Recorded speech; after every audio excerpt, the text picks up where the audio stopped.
Kozhikode Vadakara Kadathanad labour society തട്ടിപ്പ് കേസിൽ society പ്രസിഡന്റായിരുന്ന മുൻ കോൺഗ്രസ് നേതാവ് സുധീർ കുമാർ അറസ്റ്റിൽ. സംഭവത്തിന് ശേഷം ഒളിവിൽ പോയിരുന്ന സുധീറിനെ ചേന്നമംഗലത്ത് വെച്ചാണ് ക്രൈംബ്രാഞ്ച് സംഘം അറസ്റ്റ് ചെയ്തത്. 2 വർഷത്തിനിടെ 2.16 കോടി രൂപയുടെ തട്ടിപ്പ് നടന്നെന്നായിരുന്നു ഓഡിറ്റ് റിപ്പോർട്ടിലെ കണ്ടെത്തൽ.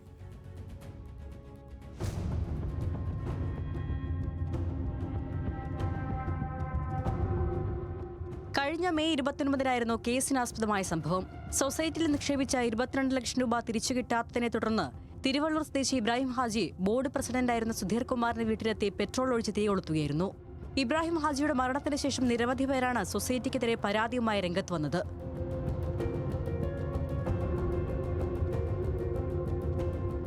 DCC സെക്രട്ടറി ആയിരുന്ന സുധീർ കുമാറിനെ സംഭവത്തെ തുടർന്ന് പാർട്ടിയിൽ നിന്ന് പുറത്താക്കിയിരുന്നു. പരിശോധനയിൽ 2.16 കോടി രൂപയുടെ വെട്ടിപ്പ് കണ്ടെത്തിയതിനെ തുടർന്ന് സഹകരണ വകുപ്പ് നൽകിയ പരാതിയിൽ കേസ് റൂറൽ ജില്ലാ ക്രൈംബ്രാഞ്ചിന് കൈമാറി. UDF നേതൃത്വത്തിലുള്ള സൊസൈറ്റിയിൽ നിക്ഷേപിച്ച പണം തിരികെ ലഭിക്കാത്തതിനെ തുടർന്ന് ഇബ്രാഹിം ഹാജി നൽകിയ പരാതിയിൽ കഴിഞ്ഞ ജനുവരി 28-ന് തന്നെ പോലീസ് കേസെടുത്തു. 2021 ജൂലൈ 29 മുതൽ 2023 ജൂലൈ 22 വരെയുള്ള കാലയളവിൽ നിക്ഷേപിച്ച 22 ലക്ഷം രൂപ തിരികെ നൽകിയില്ലെന്നാണ് കേസ്. ഈ പണം ആവശ്യപ്പെട്ട് നിരന്തരം ഇബ്രാഹിം ഹാജി സൊസൈറ്റി ഓഫീസിലും സെക്രട്ടറിയുടെയും പ്രസിഡന്റിന്റെയും വീടുകളിലും കയറിയിറങ്ങി. എന്നിട്ടും പണം തിരികെ നൽകാതെ വന്നതോടെയാണ് സുധീർ കുമാറിന്റെ വീട്ടിലെത്തി ജീവനൊടുക്കിയത്.